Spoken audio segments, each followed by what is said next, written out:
Bonjour tout le monde, j'espère que vous allez bien et que vous passez une excellente fin de semaine. En tout cas de mon côté, je reviens vers vous pour un nouveau coaching biblique sur le thème 5 moyens ou 5 astuces pour surmonter l'échec. 5 moyens ou 5 astuces pour se relever après un échec. Ce sont des moyens que j'ai appliqués dans ma propre vie et que je voulais partager avec une personne qui passe par l'échec et qui se dit mais comment je fais pour me relever, comment je fais pour surmonter cette épreuve. Alors ce coaching biblique sera divisé en 5 sessions. Aujourd'hui je ferai la première session et dans les jours à venir je ferai les autres sessions restantes. Donc la première session d'aujourd'hui s'intitule changer sa perception par rapport à l'échec. Changer sa perception par rapport à l'échec. Le premier moyen pour surmonter l'échec est de changer notre perception par rapport à l'échec. La manière dont nous percevons l'échec, la manière dont nous définissons l'échec va déterminer si nous allons rester à terre ou bien si nous allons nous relever. La manière dont nous percevons l'échec va déterminer si nous allons tout abandonner, si nous allons sombrer dans la dépression par exemple, ou bien si nous allons au contraire nous relever pour essayer encore.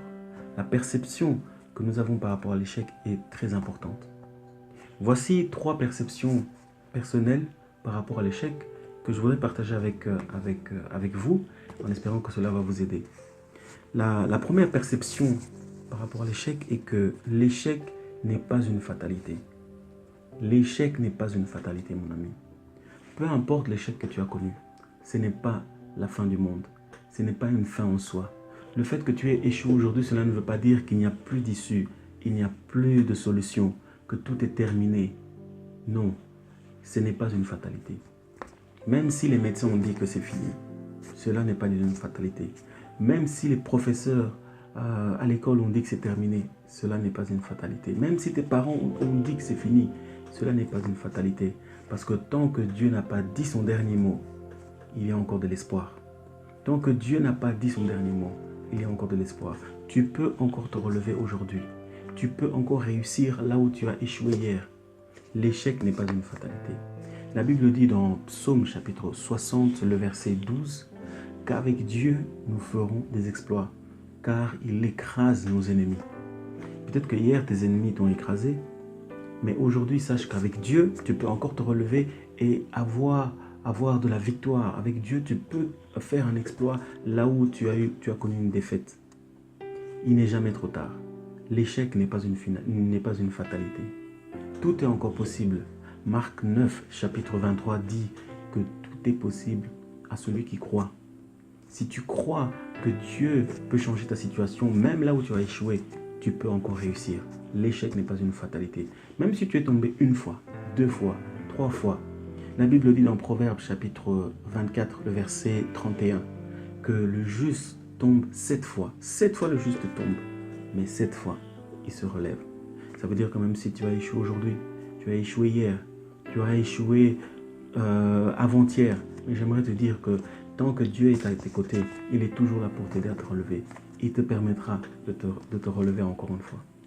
Donc la première perception, c'est de savoir que l'échec n'est pas une fatalité.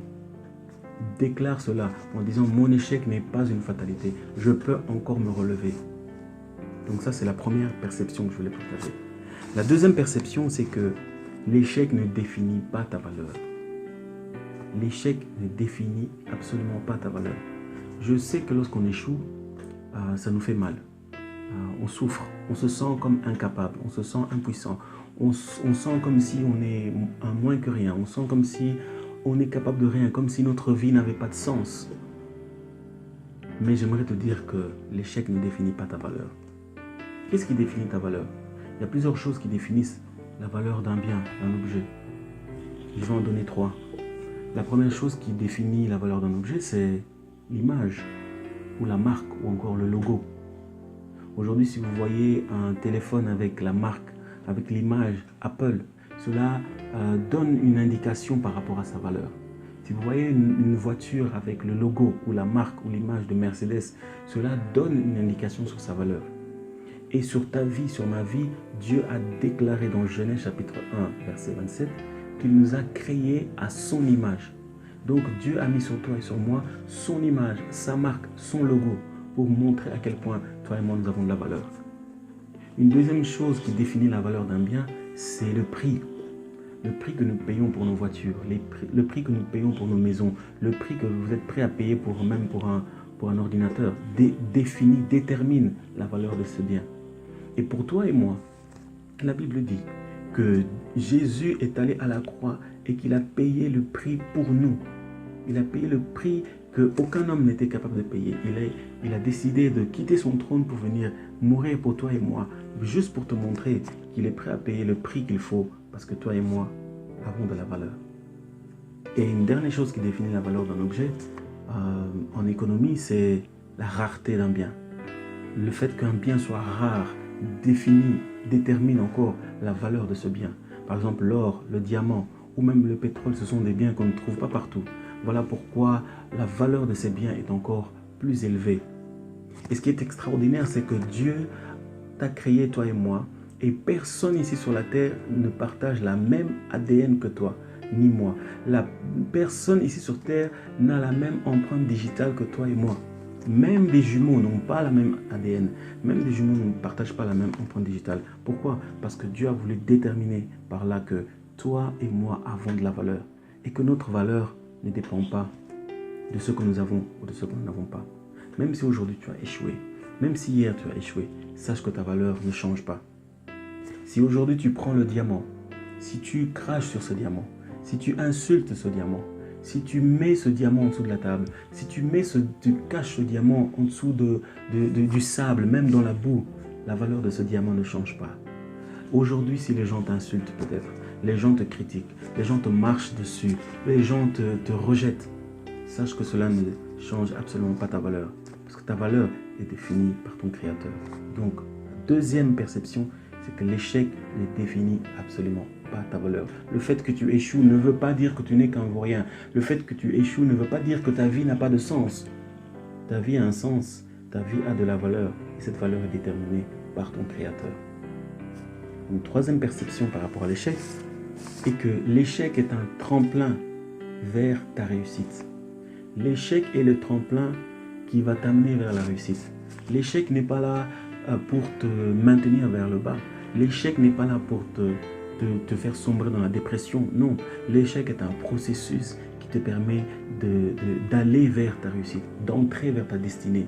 L'échec est un processus positif qui te permet d'apprendre de nouvelles choses, qui te permet de t'améliorer pour que tu puisses justement atteindre ta destinée. L'échec est un tremplin pour toi.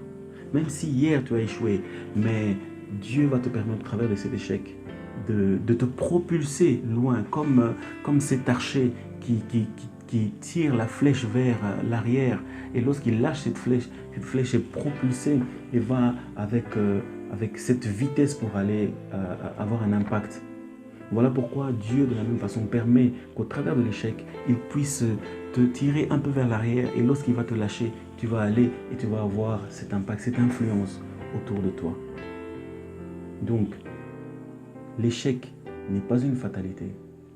L'échec ne définit absolument pas ta valeur.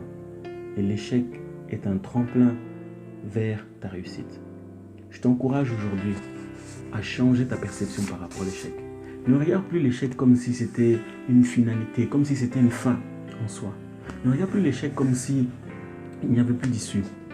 Ne regarde plus l'échec comme si cela définissait ta valeur, comme si cela déterminait la valeur de ta vie, comme si cela voulait dire que ta vie n'a pas de sens. Ne regarde plus l'échec comme cela. Considère l'échec comme un tremplin qui peut t'amener vers ta destinée.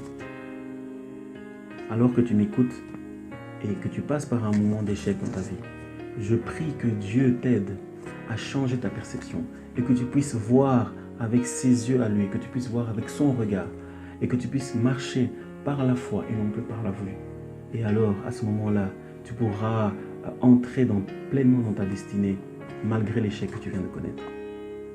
Que Dieu te bénisse et je te donne rendez-vous dans quelques jours pour les prochaines sessions sur ce thème 5 moyens pour surmonter l'échec. Soyez bénis.